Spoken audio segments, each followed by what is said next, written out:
I have a story I want to open with, not because it relates so much to Adam Smith, which is the subject of this first talk, but because the spirit of it is, I think, a spirit that we at FEE can relate to, and you'll see what I mean by the time I get to the end of it.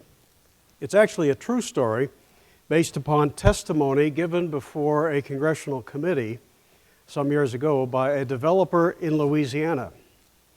And this developer was planning a construction project in Louisiana when he learned that he had to secure the approval first of no fewer than 23 local and parish, as they call counties over there, and state agencies before he could begin.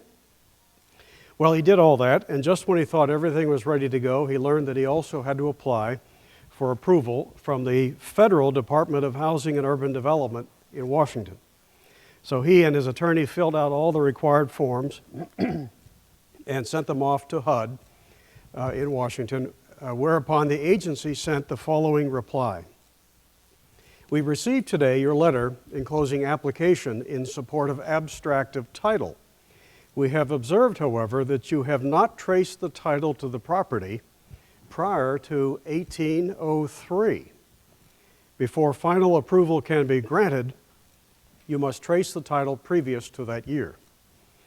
Well, as you can imagine, the developer and his attorney were outraged at this example of bureaucratic foot-dragging, so they fired off to HUD the following reply, which has become somewhat of a classic.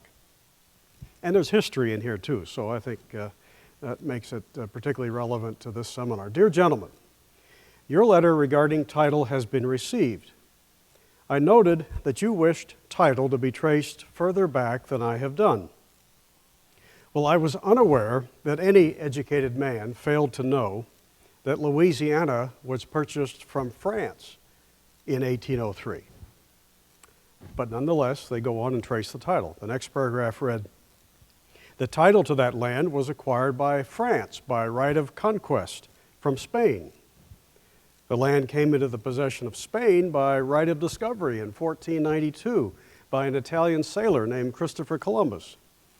The good Queen Isabella had taken the precaution of securing the blessing of the Pope of Rome upon Columbus's voyage before she sold her jewels to help him. The Pope is the emissary of Jesus Christ, who is the Son of God. God made the world. I think it's safe to assume that God created that part of the world known as the United States and that part of the United States known as Louisiana, and I hope the hell you're satisfied.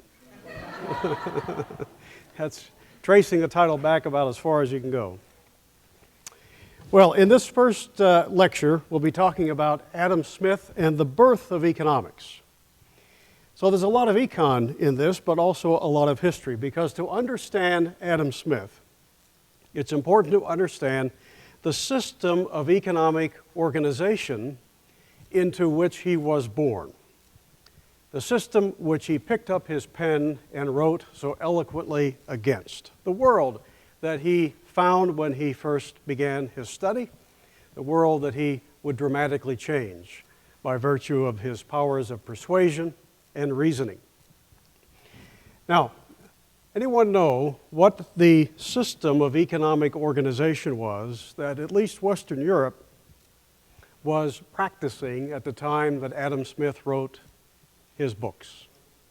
Mercantilism, right, M-E-R-C-A-N. There's no H in there. That's a common error. I used to get a lot of students on exams write mercantilism. There's no H in there, M-E-R-C-A-N-T-I-L-I-S-M. That's the system that prevailed in Western Europe from roughly 1500 to 1800. I'll tell you a lot about that in a moment, but let's remember what came before. What came before mercantilism, that roughly 300-year period from 1500 to 1800, was feudalism across Europe. And feudalism really lasted for about 1,000 years, from the fall of Rome, the Western Empire anyway, which was in 476 AD, for about 1,000 years, feudalism was the order of the day across Western Europe. And in that system, of course, there was very little private property. Property, including in people, was held primarily by those with political connections. Most of the people who lived in feudal times were serfs to one degree or another, answerable to the lord of the manor, who in turn was answerable to the lord of the realm or the king or whatever they called him. Mercantilism, which begins roughly around 1500, keep in mind there's no precise date when the world switches, but ideas were percolating that would lead to some change around 1500, and then those ideas would prevail for the most part for the next 300 years. If I had to pick between the two of which system I would want to live under, feudalism or mercantilism, I guess I'd swallow hard and pick mercantilism, but it wouldn't be an easy decision because both were systems in which government played the key and central role in almost everyone's life. Ultimately, government at one level or another dictated the norm, the mores of society in both of those systems.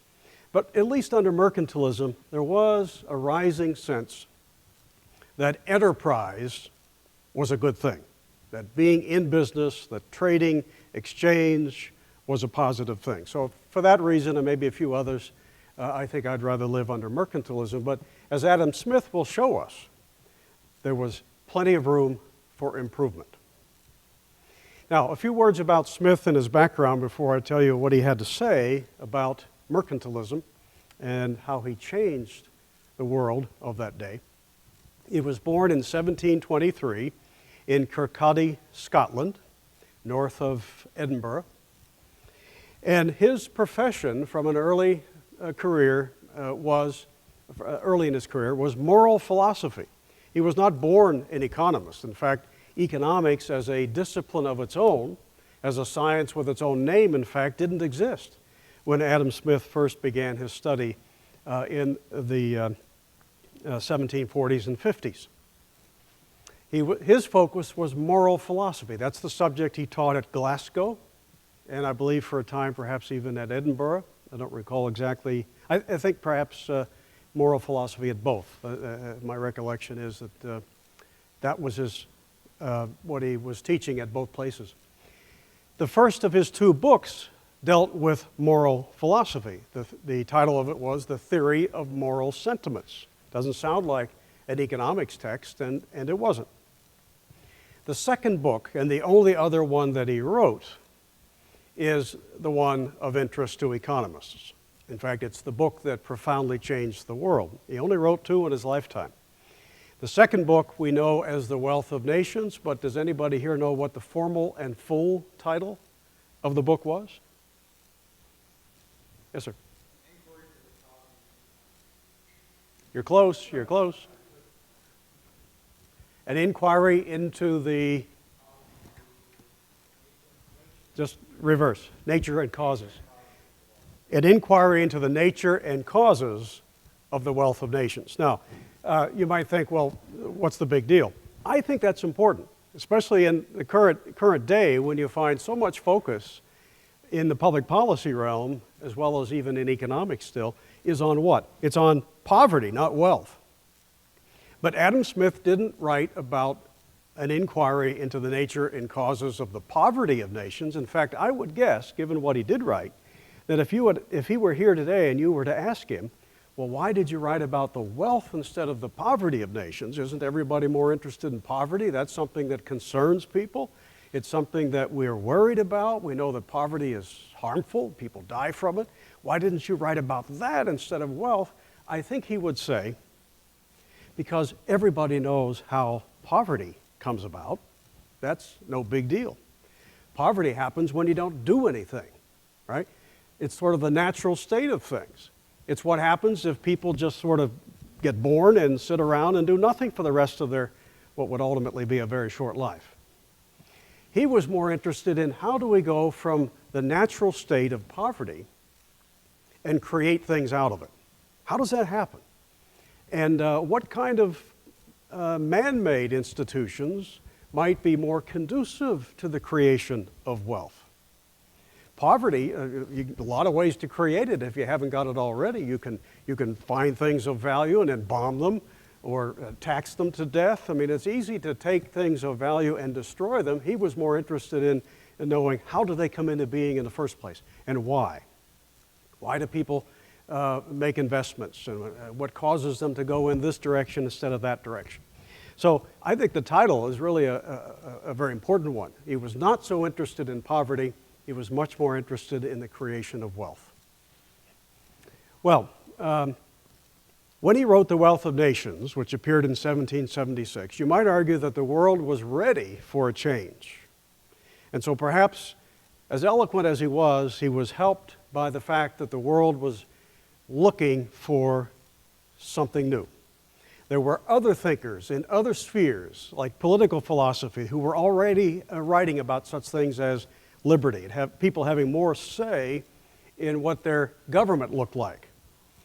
And of course, that was the year when America would revolt against Britain. So there was a lot of turmoil and ferment in both the political world and in the world of ideas at the time Smith would write his book. So I don't want to give him too much credit by saying, everybody was of one mind and all of a sudden he changed them. His ideas fell on ready ears, perhaps, but more than anybody else, he brought the world out of its mercantilist days and set it on a path of individual liberty. And the world 100 years later would be profoundly different and profoundly better than he left it, in part because of his ideas. There are those who argue that The Wealth of Nations perhaps had more impact on the course of society, of shaping Western Europe and beyond, than any other book in history except for the Bible. I have heard noted scholars make that case. And he's certainly on everybody's list of the 100 most influential people who've ever lived. I don't know that I'd quite go so far as to say, only the Bible had more impact in terms of a book, but there's no question, and I hope I'll make this plain to you, that more than almost anybody else, Adam Smith changed the world and changed the way we thought about the world. He single-handedly, as much as anybody, more than anybody, was responsible for giving economics a science of its own, of making it a science of its own. He took it out of moral philosophy and said, this business of people buying, selling, trading, producing, all of this stuff that we now identify as economics, he said that needs to be taken out of moral philosophy because it's worthy of a study of its own. It's not a subset of moral philosophy. It is worth a separate study and discipline of its own. And hence he's known as the father of economics. The way I'd like to present his ideas to you today is in the context of what he had to say about mercantilism, okay, which I've already briefly mentioned. I want to talk more about it and what he had to say about it. In fact, this is a rather unique way of presenting Adam Smith, but it's a good way when your time is limited to about 45 minutes. When you think of Adam Smith, you think of what? What would be the most, or say the best known contributions of Adam Smith in terms of thought? I'm sorry? The invisible hand, yes, very well known, the invisible hand, which we'll touch on. But that's a remarkable concept that those of us who believe in markets today maybe take for granted. But at the time, it was revolutionary.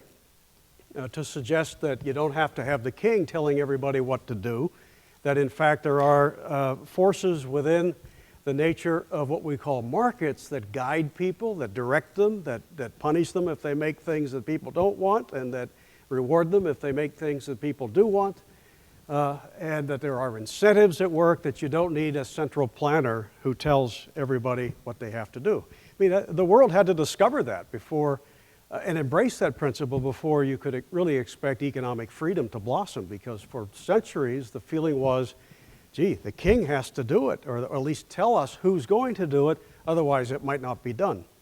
What's another contribution of Smith? Lex? Division of labor is another. The division of labor and the importance of that. We knew about it before, but it was Smith, through his analogy of the pin factory, how a pin is made, and other examples, who really explained that the division of labor is at the core of what makes a nation wealthy. When we decide we're not going to be Robinson Crusoes living on deserted islands, ignoring everybody else, that instead we're going to find ways to cooperate with others, magical things happen. And through the division of labor, we're able to produce far more and enjoy a higher standard of living than if we tried to do it all on our own. Those are two of his contributions, but I want to focus on what he had to say about mercantilism, and as a result, I think you'll have a unique perspective on him.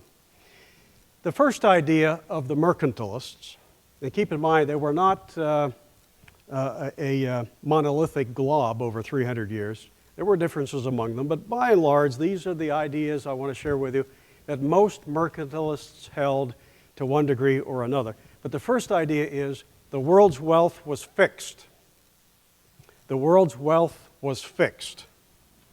This is the idea that, however you may want to define it, there may have been some differences at the time, I know there were, but there's only so much wealth in the world. Now, to us, that sounds ridiculous because, we have means to measure wealth, supposedly, things like GDP, GNP, and so forth. And we also know that within your young lifetimes, you've seen the pie get bigger, haven't you? You know that you can have more wealth, not just individually, but society as a whole can become wealthier. You've seen it within your lifetimes. I recall when fax machines in fact, I remember vividly when, just one of many examples here of how, in my lifetime, how standards of living have dramatically improved. When we first opened the Mackinac Center in 1987 in Michigan, fax machines had just appeared. I'd never heard of them and hadn't used one up to that point, and somebody told me, "Oh, for your office, you need to get a fax machine." And I had to ask, well, how does it work? What does it do? And he explained it, and my first thought was, you mean I can put a piece of paper in a machine and it goes through the phone lines and comes out looking the same at somebody else's end? I can't believe it. And he said, yeah, that's right, you need to get one. And I remember telling him, I don't know anybody yet who's got one to send anything to, so I think I'll just wait to see if it catches on.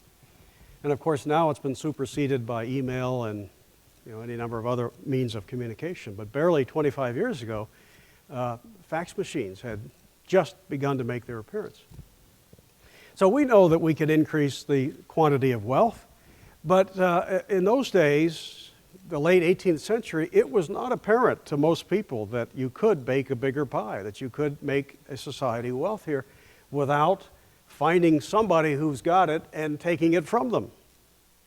Because they had no means of measuring wealth, and to them it didn't look as though, from what they remembered perhaps their parents telling them or their grandparents telling them, to the people of the 1770s it didn't seem as though the wealth of the world had increased measurably over long periods of time. In fact, if you look at the Middle Ages, the notion that the world's wealth can be increased would have even seemed more preposterous. They were constantly fighting plagues that would wipe out 20-30% of Europe. So Smith takes on this idea, the world's wealth was fixed, and says basically, get over it. It's not true. You can bake a bigger pie. And how do you get there? Through things like the division of labor, property, private property, and through trade, exchange, commerce, people engaging in mutually beneficial transactions. He argued that trade is every bit as productive as production itself, because it takes goods from the hands of those who value them less and puts them in the hands of those who value them more. And people are better off, both sides, in fact, to every trading transaction. So he argued that the world's wealth was not fixed, just quite the opposite, in fact. But if you believe that it is, and you're the leader of your nation's government, and you want your country to do better, what are you going to do? How do you get ahead if you think the world's wealth is fixed and you're the King of England? You go to war, or you plant a flag somewhere and create a colony. So it's no coincidence that in the 300 years of mercantilism, Europe was either at war or constantly preparing for war during much of that time. They would go to war sometimes for the least little thing. I remember taking a history course and learning of the War of Jenkins' Ear. How many of you have heard of that? Anybody? Okay. You know what triggered that war? I'm not even sure when it was. I think maybe the 16th century. Jenkins was a British ship captain, and he strayed into Spanish waters, or at least that was the claim. His vessel was commandeered by the Spanish, who promptly cut off his ear, gave it back to him. He then sailed back to Britain and produced his shriveled ear in the Parliament, and is so enraged the members of Parliament, they said, let's go to war. Just because, one guy may have strayed into waters he shouldn't have, gets his ear cut off, the whole country goes to war. They were always on a hair trigger for conflict in part because that was the way you get ahead. War meant conquest and plunder. It meant maybe grabbing a colony or taking the gold of the foreign power that you go to war with.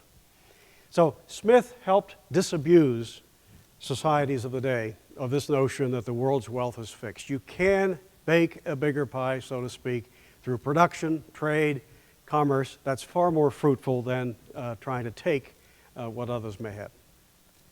A second notion of mercantilism was economic nationalism. Economic nationalism. I've always found it difficult to provide a very concise definition of this, but I can tell you that you're talking to an economic nationalist when you hear the person saying things like this. We don't need those foreign people or their goods, keep them out. When you buy from someone overseas, you're hurting the domestic economy. That's not a very patriotic thing to do. Buy American, we hear that sort of thing today. Buy American, buy from home, not from overseas. Wrapped in a patriotic fervor, economic nationalism is often sold as a way for the domestic economy to improve. Don't engage in trade. Don't buy from overseas. Buy from home instead. It's for the good of the country. It's what patriots do. That's economic nationalism. Smith was just the opposite. He was an economic internationalist. If he'd had his way, he would have virtually, if not entirely, removed barriers to commerce. He would say, allow people from different countries to engage freely in commerce because it's through trade that we get things either we can't get at home, or that we can't get at as low a cost, or that we can't get at as high a quality. It broadens our choice. It makes all of us better off. Economic internationalism, he would argue, tends to bring people together, and the result is greater prosperity, less conflict, higher standards of living. We take this for granted, but it was Adam Smith, more than anyone else in his day, who made these ideas understood and popular and conquered the world with them. A third idea of mercantilism is that imports were bad, exports were good. Okay, you see this yet today. I don't want to suggest that mercantilism mercantilist ideas expired in 1800, roughly, because in some ways, some of its ideas still are holding sway today. And you see it in the myths surrounding the balance of trade. It goes back to mercantilist days when the feeling was you've got to, it's bad for imported goods to come here. What we need to do, though, is to export goods. And when you export goods, that's the road to national prosperity and wealth. Don't let that foreign stuff come here. That only competes with what we're making at home. Makes us poorer. Then we can't compete. We can't grow our own businesses because foreigners, in some areas at least, will do better than we can. Smith would argue that this is nonsense, especially if you're a third party who's not even involved in the trading transactions that comprise things like the balance of trade or the balance of payments. He would say it's none of your business. When people are actually engaging in trade, they do so because they feel that what they're getting is worth more than what they're giving up. It represents an improvement, or they wouldn't be doing it. So how can you add up all of these favorable trades, he would say, from the standpoint of those who actually are engaging in them, and arrive at something unfavorable? So he would say, if you're a third party, don't stand back and judge other people's trading transactions. They're doing what they're doing because each side feels that they're better off when they engage in these trades. So he would render no such value judgment about, imports, exports, how much, which is good, which is bad. He would say, all trade, when it's free, voluntary, is inherently positive from the standpoint of those who engage in the trade. That's not to say that some people might say, hey, because he's buying from that guy instead of from me, it hurts my business. But Smith would say, I'm not looking at what is beneficial to one person's particular business. I'm looking at what is beneficial to society at large. And more trade, not less. More international cooperation, not less, is an important aspect of the road to prosperity. The fourth idea of mercantilism was that gold and silver constitute a nation's wealth. Gold and silver constitute a nation's wealth. This is tied into the previous point as well. Whenever mercantilists, through their regulation of trade, tried to so skew it as to cause more exports to leave than imports to come, what was in their mind in terms of how the difference would be settled? I mean, if you're going to send more stuff out than you're taking back, if the goods you're importing aren't paying fully for the goods you're exporting, then what's the difference going to be settled in? Gold and silver. Those were the widely accepted international media of the day in which balances were typically settled. So they thought, well, this is another reason why you want to encourage exports but discourage imports, because then if you've got more going out than coming back, the difference will be settled in gold and silver. And that's good because they constitute a nation's wealth. A mercantilist to the core, a dyed-in-the-wool mercantilist, if you were to ask him who's richer, France or Britain, he would say, well, let's see who's got more gold and silver. Whichever country it is, that's the one that's richer. Smith would argue that gold and silver are not a nation's wealth. In fact, whatever form your money may take, whether it's gold and silver, as I think he was partial to, and as some of us today would regard as superior to what we have, but whatever your form of money is, gold, silver, paper, seashells, tobacco, various things that we'll be talking about tomorrow that have been monies at one time or another, whatever form will leave you starving if you can't get what with it? Goods and services. Gold and silver aren't wealth, goods and services are. All the gold, all the silver in the world would leave you starving and impoverished if you couldn't get goods and services with them. That's what makes us wealthy. Whatever your form of money is, you should think of it not as wealth itself, but as a sort of a claim ticket to wealth. It's what you turn in order to get what you're ultimately after, goods and services. And so it's not metals that pile up, it's not coinage, it is goods and services, more of them, cheaper, better quality, broader choice. That's what makes a nation wealthy. Now, over the years, various people in high places have had some really odd views about what makes a nation wealthy.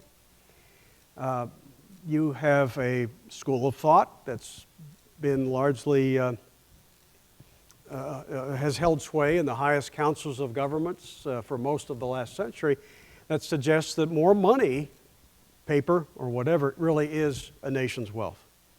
I wish as an economist I could stand before you and say that that was true, that money is wealth and more of it will make a society wealthier. Because especially if your money is unbacked, irredeemable, inconvertible paper, fiat money like we have today, if only that were wealth. We know how to make more of that.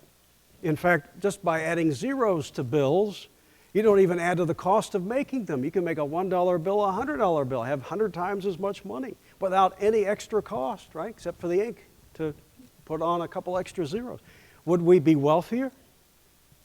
No, it would be like the guy at the concert hall. When you turn in your coat and you get a ticket for the coat while you're in the concert, what if he's back there manufacturing more tickets and passing them out all over the neighborhood, each ticket good for one coat? Well, you might think for the moment, if you happen to get one of those tickets, that, wow, I got a ticket for a coat. But then all you do is cause havoc a little later when 5,000 people show up for 100 coats. The tickets may be a claim for the real thing, but they're not the real thing. Think of money in those terms. So Smith would say, disabuse yourself of the notion that money is wealth. Full employment is not wealth. You know, I'm sure the ancient pharaohs in Egypt, they probably had full employment. Everybody building pyramids. But the question is, were they making something that people wanted? Being busy is not the same as being wealthy or making for a wealthier society. So he helped us blow away that notion that money, gold, silver, in whatever form it may take, is synonymous with a nation's prosperity. The fifth notion of mercantilism is government-created monopolies. Government-created monopolies. Boy, here's something that hasn't gone away, has it? Even though we say mercantilism died around 1800, we still have a lot of these things. In Smith's day, and for quite a long time before that, it was customary for governments in Western Europe to bestow special privileges upon a politically well-connected few. Sometimes the government itself would say, only we get to do this business. Other times it would say, well, you know, we like these guys. We'll let them do it, but we'll use the force of law to prevent competition, which was a very cozy arrangement for those who got the special privileges. And it wasn't just because of corruption. You might look at that today and say, well, that's nothing more than corruption. You know, the king using his police power to give special favors to his cronies to buy their support, and those guys using the rent-seeking profiteers using the power of government to bestow a privilege upon themselves. Just pure corruption. Well, it was more than just that. There actually was a prevailing view that this is how you get things done. Because this is pre-Adam Smith, pre-Invisible Hand, before people came to understand the forces that are at work in a free society that direct production and allocate resources without a central planner or a mastermind doing it for us. Now, what's the best example of a government-created monopoly today that all of us have dealt with, all of us deal with almost every day of the week? Federal Reserve. Boy, that's a good one. Yeah. What's that? Well, phone companies have been in the past recipients of special privileges, but there's more competition now, and they tend to be private. I'm thinking of one. Postal Service. I'm thinking of one that's actually, it's a step beyond just giving a non-governmental entity a private special privilege. It's actually government itself arrogating to itself a monopoly over the delivery of first-class letter mail, right? It doesn't have that in second, third, and fourth class, although there are plenty of people, I'm sure, who would love for government to have that. This is, if you ever want an area for further study, I think there's still room for study of this, but if you go back to the 1840s and try to examine, well, what was the source of the law, or the series of laws, that gave the federal government a monopoly in first-class letter mail, and why did they get passed? It was not in the Constitution. The Constitution provides for government it could do post roads and presumably mail service, but there's nothing in the Constitution that says only the federal government can deliver letters. That happened in the 1840s when Congress decided we've got to do something about this private mail delivery business, because up until then the post office was a source of federal patronage. The guy who got to be the postmaster in the local, back home in a particular town, usually supported the local congressman in the previous election. It was a way of parceling out federal jobs to friends. But as private competition began to whittle away at the government post office, it threatened the patronage power of members of Congress. So they said, we've got to stop this. Or pretty soon we won't have a post office. People will be buying their service from private people. So that's when they passed a law saying that only the federal government can engage in letter delivery. So I hope none of you ever thought before today that that only people who work for the federal government would know how to deliver letters.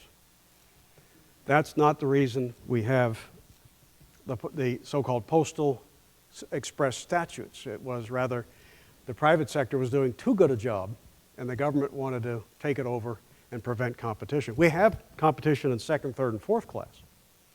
Everybody knows it. And I remember Johnny Carson one time talking about several classes of mail. Let me tell you this story, then I'll take your question. He said, first class is when you hand your letter to the person you were going to send it to when he comes to your house for a visit. That's first class. Second class is when the post office stamps your package until it becomes a letter. And third class is when they hand your package to a blindfolded wino and spin him around and push him out the door.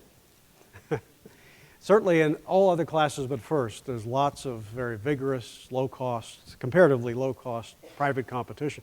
And those companies do rather well. They have to pay taxes, unlike the post office. They have to pay dividends to shareholders, or they wouldn't attract capital. Post office doesn't have to. They get their plant and facility provided for by the taxpayer free of charge. That is to say, the government does, not the private firms. And yet the private companies make money, make a profit, pay dividends, and do a better job. Yes, sir?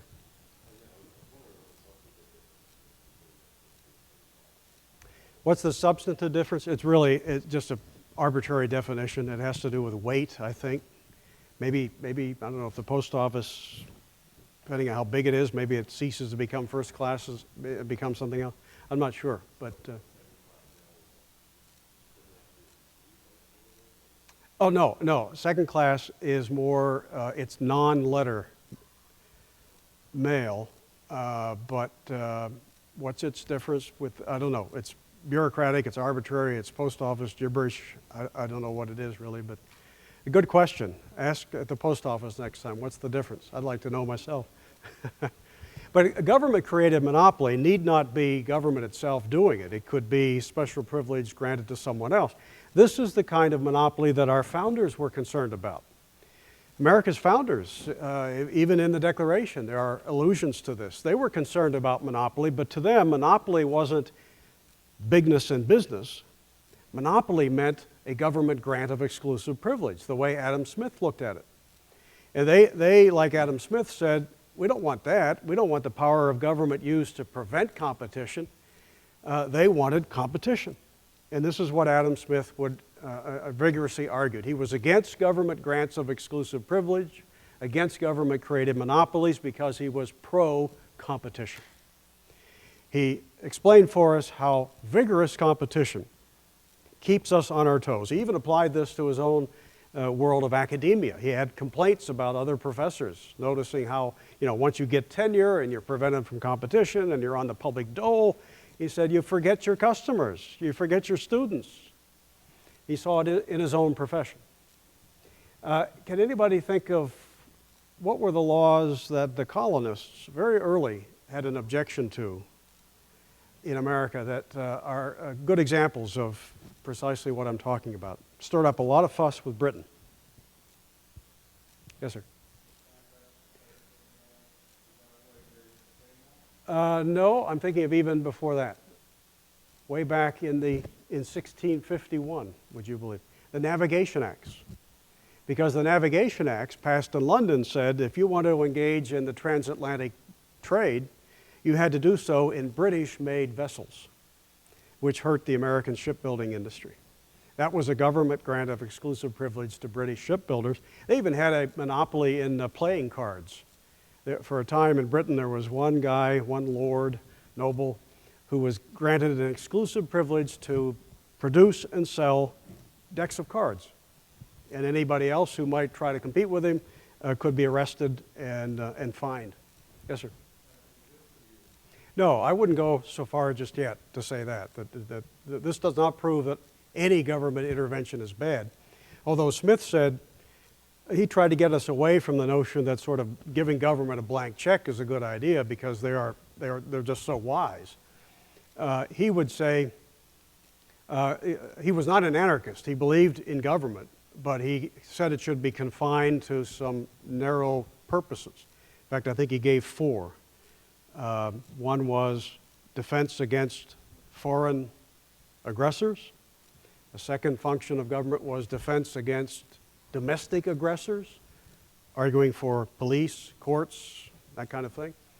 Another one was, he actually thought government in the post office was a good thing. That's where I would part company with him and say there's nothing about letters that suggests the market couldn't handle that too. And the fourth was, well, I think he would argue the post office was an example of one. It's escaping me. Anybody remember what that fourth thing was? Was it education? Doesn't ring a bell. Yeah, I even mentioned it last week in this lecture, and it's escaped me for the moment. I'll think of it. He had a very limited perspective for government in any event. But I would not go so far as to say this is simply arguing in favor of more competition rather than less. Less monopoly rather than more, especially if you define it as a government grant of exclusive privilege. The sixth idea of mercantilism, even more so of feudalism before it, was that self-interest was antisocial. Self-interest was antisocial.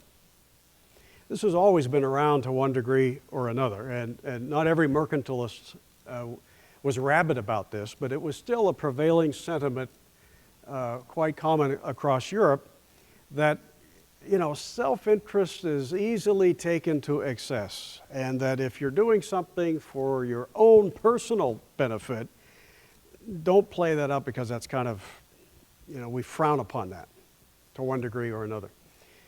Some of this was the influence of the church of the day. There were laws against things like the charging of interest, in part because that seemed to be so profiteering and self-interest focused. That was bad. Smith said, wait a minute. And he first talked about this in the theory of moral sentiments, and then later in the Wealth of Nations. He said self-interest can be a powerful motivator. In fact, he would argue that there are more things that sustain life, far more things that sustain life, that are the result of the profit motive, the self-interest motive, the desire to do better by yourself. There are more things that feed and clothe and house people at higher levels that are the result of the profit motive than are the result of, say, the altruistic motive. I don't think he would belittle the altruistic or charitable impulse. Neither would I. I think charity is great. I love it when it's voluntary, when it's private, it comes from the heart. Those are good things, solves problems. But I would never make the mistake of assuming that the charitable impulse can feed a world of 6 billion people. In fact, if you look around you, how much of what is available here during this week, the food that you'll be eating, the chairs you're sitting in, how much of what you see and experience in Atlanta do you suppose is the result of somebody's altruistic motive of wanting to flog themselves and do good by you? Not all that much. Not very much. The farmers who grew the food that you're going to be eating this week, I'll bet there's not a one of them who grew it because they were thinking, I want to make sure those people at that seminar in Atlanta eat. They're not thinking of you, they're thinking of themselves. But in a free society, as Smith points out, you can't just put a crown on your head, wrap a robe around you and say, I'm the queen, cough it up. People will say, what are you going to do for me? Tell me what you're offering, and then I'll tell you whether I'll give you something. So the self-interest motive, Smith said, is powerful, it's positive, although it can go to an excess. Certainly somebody who wants to do better by themselves by stealing from somebody, he would say, throw the book at them. That's not proper. But wanting to live better and getting there through things like peaceful exchange and commerce, creation of goods, that's a good thing. And I think he would be thankful that we are imbued by our Creator with a motive of wanting to do better, wanting to improve. As opposed to, what if we were all imbued with a motive of wanting to be parasites sucking off of other people? Or what if we were imbued with, what if our primary animating feature of being a human being was to make ourselves worse off tomorrow than we were today? That would not be a very pleasant world, right? It's the self-interest motive that gets things done. And he would call it, of course, the invisible hand is the phrase he used to describe the self-interest motive working in tandem with supply and demand to produce more so people can live better. If Smith simply wrote these things and criticized mercantilism along the lines that I mentioned to you and did it in a mundane, colorless, unpersuasive fashion, he may have had some influence, but I doubt that he would have gone down in history as a man who helped to change the world. But he did these things so well at a time when perhaps people were looking for answers that had eluded societies for centuries, that the world was profoundly changed. And I want to tell you a quick word about that and open it up for about 8 or 10 minutes of questions. Smith was so effective, so influential in his day and beyond, that his own Britain, it would be a wonderful example of a society transformed by the influence of ideas. It wasn't Smith alone, it was some of his disciples, people like Frederick Bastiat and other economists that came after him who would carry his ideas forward, but he really, to a great extent, started the ball rolling toward what would become the century of relative laissez-faire.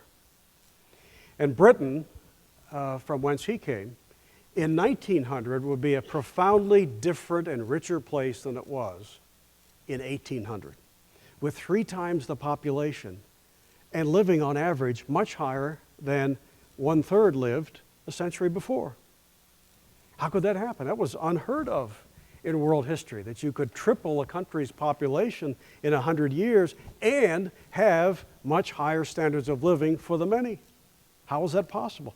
Because ideas of trade, commerce, government limited to protecting the peace and otherwise letting people go to town, be creative, and engage in exchange, those were the prevailing ideas of much of the 19th century, in large part because of Adam Smith. Now, I'll give you some notable hallmarks along the way, at least in British history.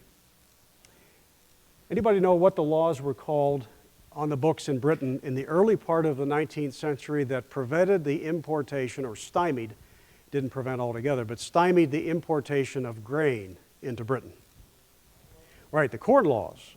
And they will become the focus of a political firestorm by the 1840s. Both sides in these debates in Parliament would line up vociferously on behalf of their case, keeping these laws, these high tariffs, against the importation of grain, versus those who would take the Adam Smith perspective that they should come down so that people can engage in trade and so the economy can improve.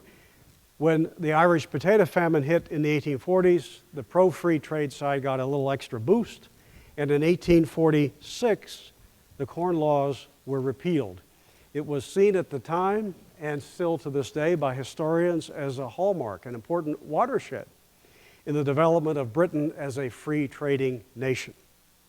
My favorite British Prime Minister was a man named William Ewart Gladstone.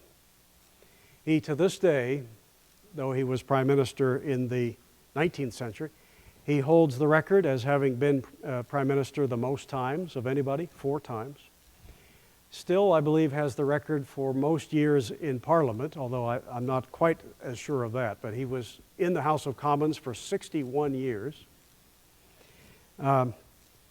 Obviously, they didn't have term limits back then.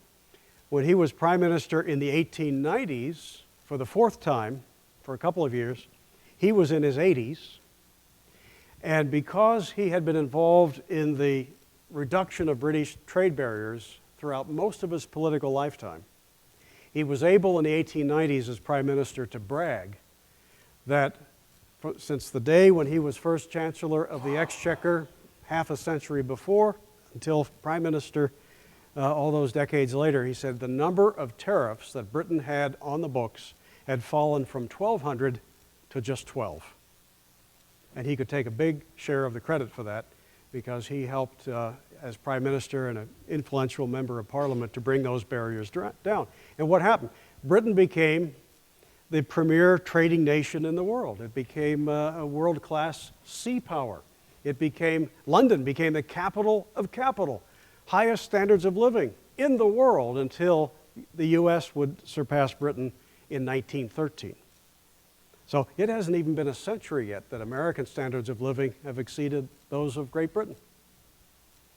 But Britain did it largely on a policy of free trade in great measure because of the influence of Adam Smith and those who carried on in his day thereafter.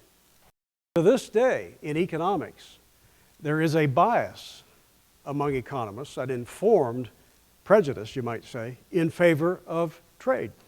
There aren't too many economists who will go to Washington and testify that raising barriers is good for an economy.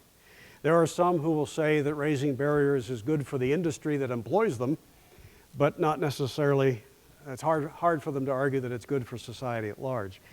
There are many of us economists who think that the moment you run into somebody who tells you that trade is bad, that barriers should go up, it's better to do everything at home, that anybody who believes that could hardly be called an economist. That's how important trade, free trade is to the whole notion of being an economist and understanding how the economic world works.